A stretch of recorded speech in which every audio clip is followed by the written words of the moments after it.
Water, or H2O, is essential for human existence, and it ought to go without saying that without clean, unpolluted water, humanity is imperiled.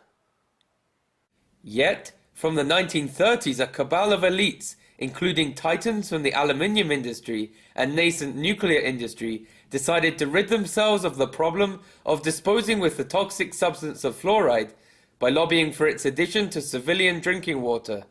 Edward Bernays, the founding father of modern propaganda, was hired to sell water fluoridation to the American people, as was Dr. Harold Hodge, who was the chief toxicologist for the Manhattan Project. Well, to put it very simply, fluoride is safe.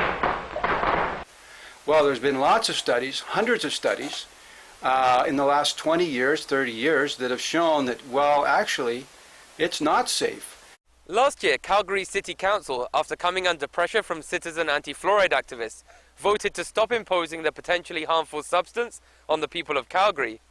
Yet citizens in many cities throughout North America are still being forcefully medicated by unethical politicians who appear to be more influenced by vested interests than by common sense.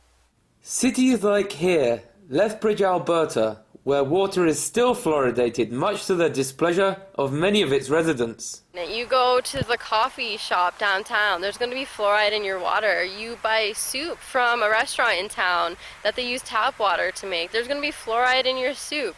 You buy anything, it's going to have fluoride in it if the town's water supply is fluorinated. It's a forced medication. You would have thought that we learned something from what happened as a result of the Nuremberg trials. I mean, I think the Nuremberg Code basically says you can't force people to take a medication. I don't really have a say in water fluoridation, and my water is fluorinated.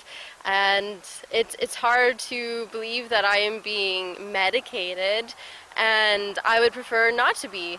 I think it's a human right to be able to decide what goes in our bodies, what we eat, what we drink.